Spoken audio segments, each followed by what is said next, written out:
आज इस वीडियो में आपको मैं लाइव दिखा दूंगा इजी पे में आप जब रिटेलर आईडी क्रिएट कर लिया था तो उसके बाद भी इजी पे में और भी दो स्टेप का काम होता है। सबसे पहले है इजी पे में बीसी बैंकिंग सर्विस को एक्टिव करना। अगर बीसी बैंकिंग सर्विस एक्टिव नहीं करोगी तो जितना भी फिनेंशियल सर्विस है जो सर्विस आपको लॉक रहेगा एंड वो सर्विस आप कस्टमर को प्रोवाइड नहीं कर पाओगे। तो आज ही भी बता दूंगा किस तरह से बीसी बैंकिंग के लिए आपको अप्लाई करना होगा और बीसी बैंकिंग अप्लाई करने के लिए आपको कितना चार्ज पे करना होगा और किस तरह से आप बीसी बैंकिंग अप्लाई करोगी। अगर आपके नियरेस्ट में जो भी बीएलएफ है उसके साथ किस तरह कांटेक्ट करना है। जिस भी एरिया में बीएलएफ बिल्कुल भी नहीं है, मतलब ब्लॉक लेवल फ्रेंचाइजी अगर नहीं है, उन एरिया का पिन कोड में आप किस तरह से बीसी बैंकिंग सर्विस को एक्टिव करोगी, मतलब फिजिकल वेरिफिकेशन किस तरह से कंप्लीट करोगी, जिसका भी फुल प्रोसेस आज इस वीडियो में बता दूंगा। सो गाइस, अगर अभी तक आपने इजी पे रिटेलर आईडी नहीं लिया था तो वीडियो का डिस्क्रिप्शन में व्हाट्सएप नंबर मिल जाएगा, वहां पे जरूर कांटेक्ट कर सकते हो। तो आपको इजी पे का रिटेलर आईडी दिया जाएगा। उसके बाद जब आपको रिटेलर आईडी एंड पासवर्ड मिल जाएगा तो आपको सबसे पहले बीसी बैंकिंग सर्विस को एक्टिव करवाना है, जिसका लाइव प्रोसेस आज इस वीडियो बता दूंगा। जब बीसी बैंकिंग सर्विस एक्टिव हो जाएगा तो सेकेंड जो काम होगा ई केवाईसी को कंप्लीट करना। तो ई केवाईसी भी आपको कंप्लीट करना होगा, तो भी आज इस वीडियो में लाइव दिखा दूंगा।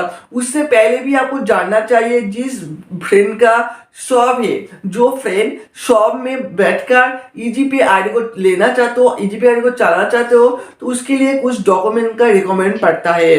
सबसे पहले आपका आधार कार्ड होना चाहिए, आपका पैन कार्ड होना चाहिए एंड आपका नाम से बैंक अकाउंट होना चाहिए एंड आपका एज 18 साल प्लस होना चाहिए। आपका अगर आपका पैन कार्ड माइनर है, मतलब आपका पैन कार्ड 18 साल से कम है, तो आप एपीएस आईडी नहीं ले सकते हो। सबसे पहले ये तीनों डॉक्यूमेंट्स आपको होना चाहिए एंड और भी मैंडेटरी हो चुका है। आधार कार्ड में मोबाइल नंबर लिंक होना चाहिए एंड वो भी मोबाइल नंबर एक्टिव होना चाहिए, जहां पे ओटीपी वेरीफाई प्रोसेस कंप्लीट करना होगा। ठीक है।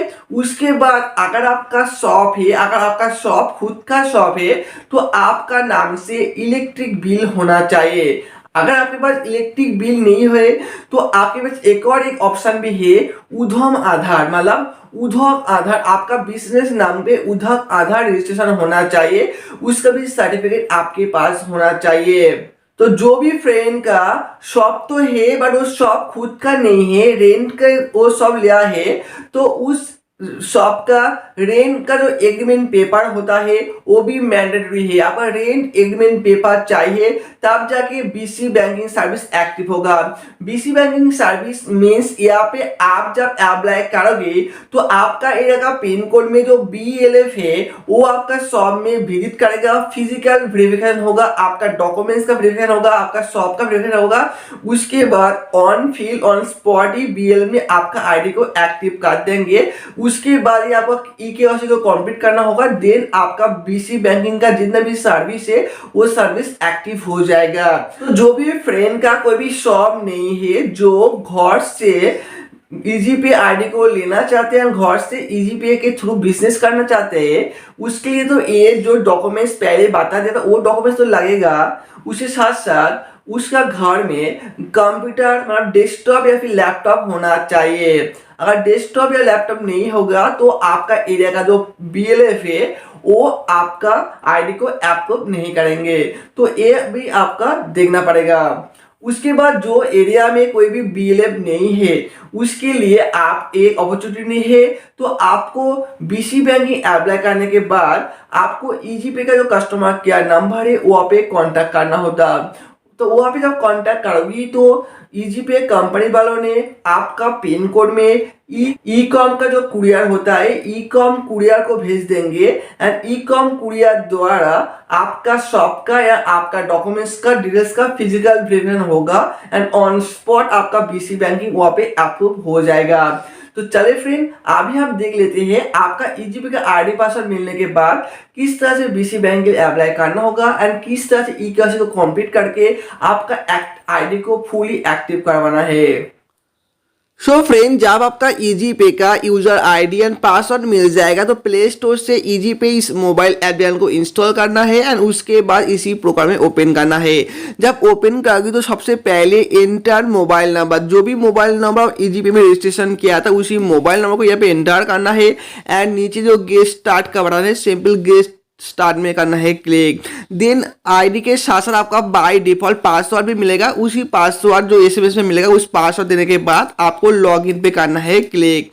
जब लॉगिन करोगी तो यहाँ पे देखो मिनी KYC कंप्लीट करने के लिए 5 स्टेप्स आएगा।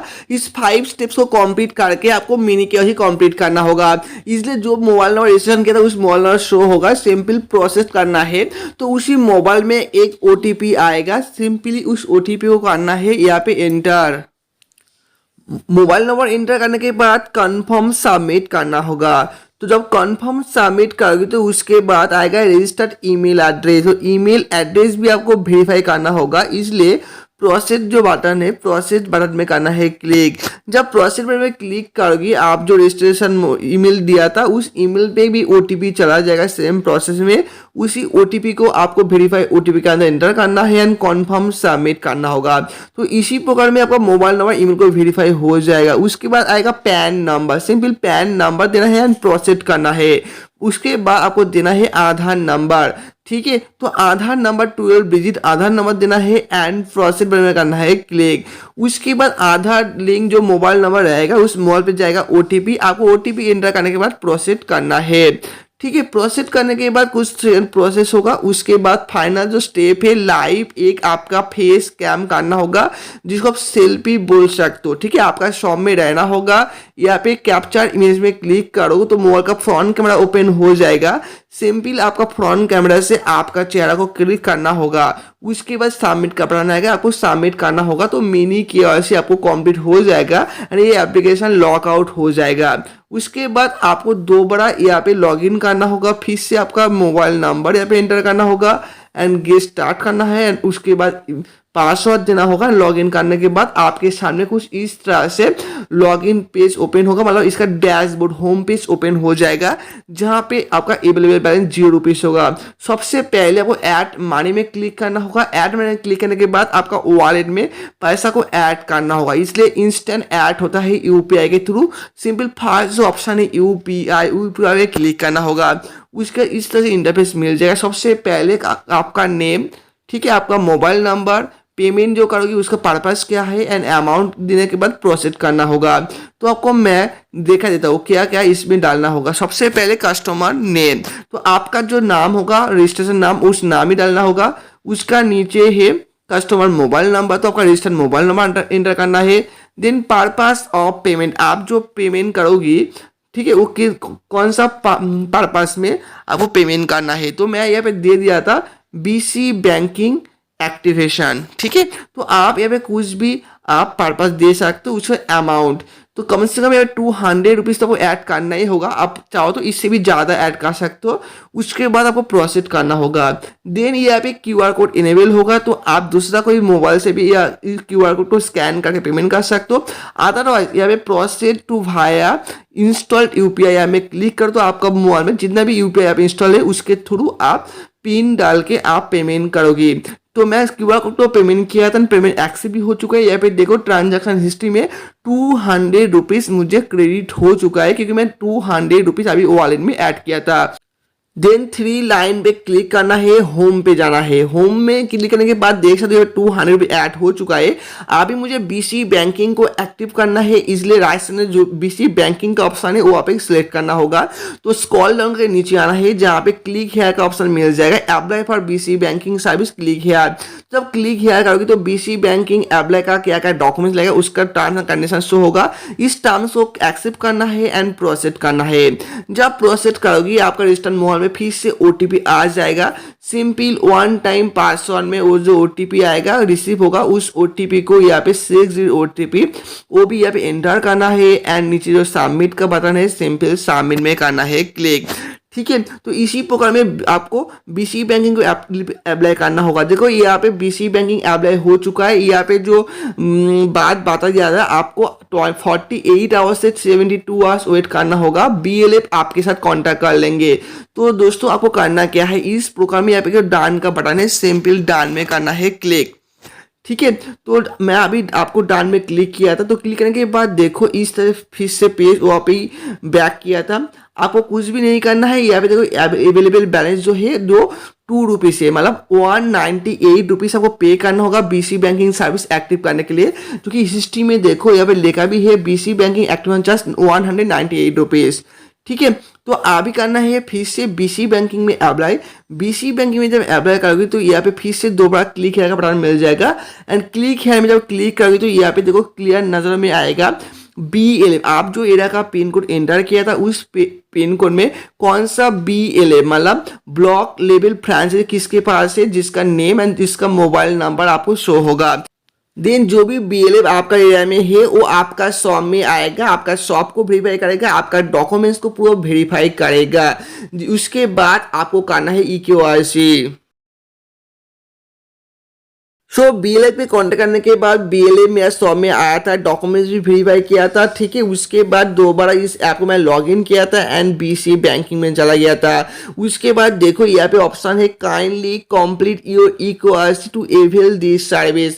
बीसी बैंकिंग एक्टिव करने के लिए आपको EKYC करना होगा, इसलिए दोबारा जो क्लिक हेयर का बटन है सिंपली क्लिक हेयर में करना है क्लिक। ये BLF अप्रूव होने के बाद ही ये काम आपको करना होगा। ठीक है। तो उसके बाद एक EKYC डैशबोर्ड आएगा। यहाँ पे कुछ भी नहीं करना है, जो भी डिटेल्स है एक बार रीचेक कर लीजिए, रिव्यू कर लीजिए, सब कुछ सही है तो आपको आई एक्सेप्ट इस बॉक्स में टिक लगाना है, चेक करना है। उसके बाद प्रोसेस में करना है क्लिक।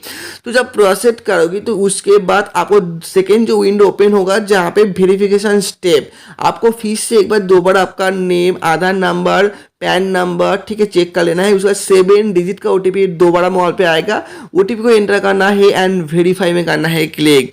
ठीक है। तो जब वेरीफाई कर लेंगे तो आपका डिटेल्स वेरीफाई हो जाएगा। उसके बाद आपको फिंगर स्कैन करना है, मतलब बायोमेट्रिक अपडेट करना है, बायोमेट्रिक EKYC करना होगा। तो आपको सिलेक्ट डिवाइस में जाना होगा, जो भी बायोमेट्रिक डिवाइस आपके पास है तो आप इस सिलेक्ट से चूज कर लीजिए। लाइक मंत्रा है, मर्पो है, नेक्स्ट है। तो आपके पास जो भी डिवाइस है डिवाइस को सिलेक्ट करना है, आपको डिवाइस में फिंगर रखना है आपका खुद का, देन स्कैन में करना है क्लिक। मेरे पास मंत्रा डिवाइस है जो स्कैन हो चुका है सक्सेसफुल। उसके बाद EKYC वेरिफिकेशन भी हो चुका है एंड कंफर्मेशन पूछेगा, कंफर्मेशन स्कैन। तो फिर से आपको डिटेल्स के बाद कंफर्म करना है। अगर सब कुछ आपका डिटेल्स सही है तो फाइनल सबमिट में करना है क्लिक। जब फाइनल सबमिट करोगे तो आपको EKYC एप्लीकेशन भी यहाँ पे फाइनल सबमिट हो जाएगा। तो इसी प्रकार में आपका वो डैशबोर्ड ओपन होगा। नीचे दिया हुआ डन का जो बटन है सिंपल आपको डन बटन में करना है क्लिक। उसके बाद गाइस आपको और भी कुछ नहीं काम करना होगा। उसके बाद ये जब डन करोगे तो फिर से लॉग आउट हो जाएगा एंड दोबारा आपका registered mobile number and password डाल के आप लॉग इन कर लीजिए। लॉग इन करने के बाद आप सेटिंग में जाकर पासवर्ड को आप चेंज भी कर सकते हो, आपका हिसाब से पासवर्ड लगा भी सकते हो। ठीक है। तो मैं फिर से यहाँ पे लॉग इन कर लूंगा इजी पे आपको। तो लॉगिन करने के बाद इस तरह से अभी जो ट्रेंड में है इंश्योरेंस, तो EGP का अच्छा एक जो बिजनेस है इंश्योरेंस, तो जिसका एडवर्टाइज आ चुका है। सिंपली ऊपर में जो कार्ड का बटन है कार्ड करना होगा। तो मेरे पास इस तरह से ऑप्शन आ चुका है। बीसी बैंकिंग में दोबारा क्लिक करूंगा तो देख सकते हो बीसी बैंकिंग का सर्विस जो अनलॉक था जो कि अनलॉक हो चुका है, जो कि विजिबल हो चुका है। उसके बाद ए पेज में क्लिक करना है एंड NSDL बैंक में क्लिक करना है। उसके बाद 2 फैक्टर ऑथेंटिकेशन आपको डिलीट करना होगा, इसलिए आपको दोबारा आपको फिंगर को स्कैन करना है एंड सबमिट करना है। एवरी मॉर्निंग फास्ट ट्रांजेक्शन करने से पहले आपको 2 फैक्टर ऑथेंटिकेशन करना ही होगा, जो NPCI का रूल्स है। उसके बाद दोबारा NSDL बैंक APS में क्लिक करोगे तो आपके सामने APS का प्लेटफॉर्म इस प्रकार ओपन हो जाएगा। एपीएस के अंदर 4 ऑप्शन मिल जाएगा, विड्रॉल अमाउंट, बैलेंस इंक्वायरी, आधार पे एंड मिनी स्टेटमेंट। तो विड्रॉल अमाउंट से भी बैंक खाता से पैसा निकाल सकते हो, आधार पे में भी पैसा निकाल सकते हो। बहुत फ्रेंड का ये भी सवाल है, ये भी क्वेश्चन है, जो आधार पे एंड विड्रॉल अमाउंट ये दोनों का अंदर फर्क क्या है, कौन सा टाइम है, कौन सा ऑप्शन को यूज करना चाहिए। सो गाइस अगर आपको ये इन्फॉर्मेशन नहीं पता है तो कॉमेंट कर सकते हो, मैं नेक्स्ट वीडियो बता दूंगा आधार पे एंड विड्रॉल अमाउंट के अंदर क्या फर्क है, आपको कौन सा ऑप्शन को चूज करना होगा। इसके अलावा भी आधार इजी पे के लिए कोई भी कंफ्यूजन है आप कमेंट कर सकते हो। Thank you so much everyone.